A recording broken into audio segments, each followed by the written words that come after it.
المواقف دي اتحلت؟ احب اقولك لا، المواقف دي ما اتحلتش.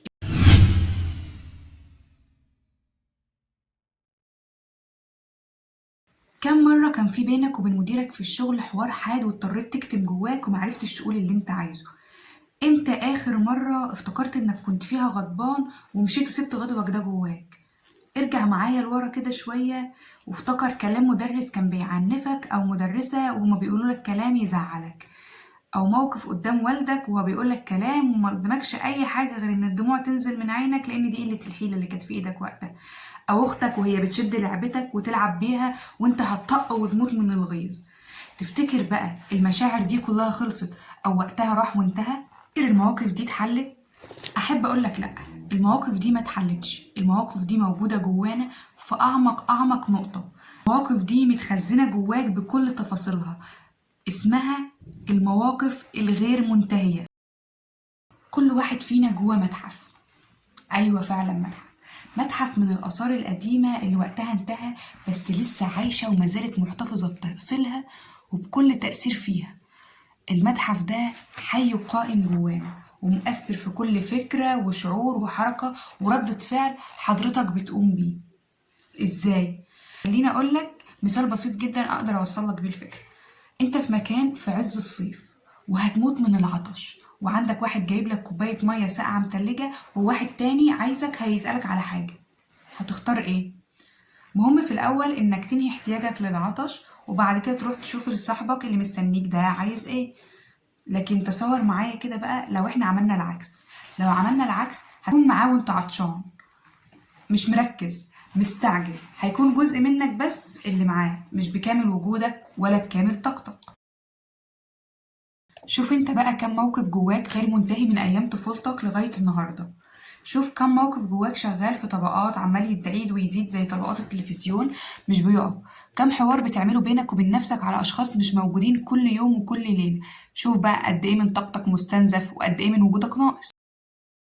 طول ما انت جواك المواقف دي والافعال غير منتهية هتفضل تعيد وتشوف العالم والاحداث من خلال الاشخاص دي، فبتحاول تحل مع الاشخاص غلط وبتحاول تحل مع ناس اصلا ملهمش اي علاقة بالحكاية الاصلية بس وقع عليهم اختيار عقلك الباطن فعشان يلعبوا ادوار انت بس اللي راسمها لهم او انت حاططها.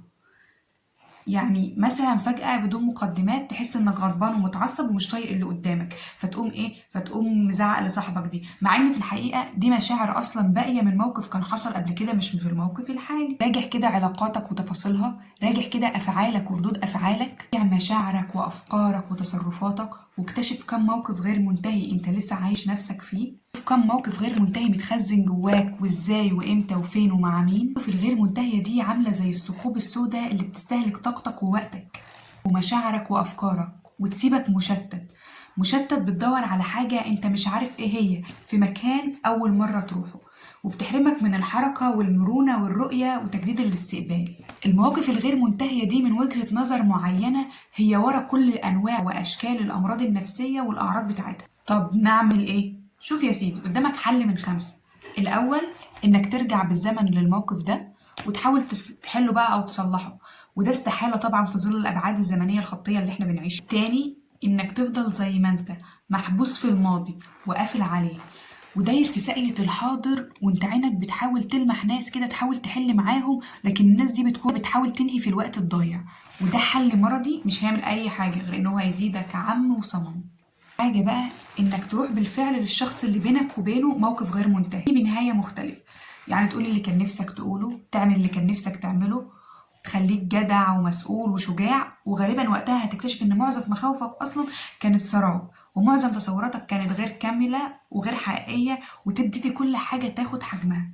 طيب لو الطرف التاني بقى مش موجود، مش متاح، مسافر، ميت، تعمل ايه؟ ساعتها هتعمل طريقة علاجية بسيطة جدا بيستخدمها المعالجين بالسايكو دراما، وهي ان انت هتجيب كرسي فاضي تتخيل الشخص ده وتحطه قدامك تمام كما هو بصورته بصوته بشخصيته بكل حاجة بردود افعاله وتبدأ تتكلم، ويحبذ يعني لو يكون في معالج نفسي هيكون افضل، وتقول بقى كل اللي ما قدرتش تقوله، تقول كل اللي كتمته وكل اللي ما جتش فرصة انك تقوله، هتعبر عنه. لو عاوز تصرخ اصرخ، لو عاوز تشتم اشتم. عاوز تودعه ودعه، عاوز تقوله انك بتحبه قوله انك بتحبه، عاوز تسلم عليه اعمل كل ده ببساطة. ما تخليش اي حاجة باقية جواك، حل وانهي وكفاية لغاية كده. رابع حاجة انك تسامح وتعفو وتصفح، لدرجة انك تكون مش بس من القازمين الغيظ، لأ تكون كمان من العافين عن الناس. والدرجة دي عالية جدا من النمو النفسي ومنزلة مرتفعة من السلام الداخلي، ومش كل الناس بتقدر توصل لها. في ناس بتقدر تعمل ده وفي ناس لأ، بس الناس اللي بتقدر تعمل ده غالبا بيكون جاي بعد المرحلة رقم 3، أو إن هم يكونوا جربوا أصلا الحل التالت عشان كده قدروا يعملوا الرابع. 5 إنك تكون من المحسنين، يعني مش بس تصفح وتعفو، لأ كمان تحسن لمن أساء إليك، والقازمين الغيظ والعافين عن الناس والله يحب المحسنين. ودي أعلى درجات النضج النفسي وأسمى منزلة من منازل السلام النفسي. وبرضه مش كل الناس تقدر تعمله، ده غالبا بيجي بعد ما بنكون حاولنا نعمل الحل التاني والحل الرابع، وبالتالي بنوصل لده. نويت على ايه؟ تفضل زي ما انت في صراعاتك الداخلية اللي مش بتخلص ولا هتخلص غير لما تخلص عليك؟ تفضل في العالم الداخلي بتاعك المغلق على نفسك اللي مش بتسمع ولا بتشوف ولا هتحس فيه غير اسطوانات مشروخة ومشاهد مكررة قديمة وملهاش أي لازمة؟ ولا تبدأ وتحل وتقوم تنهي دلوقتي؟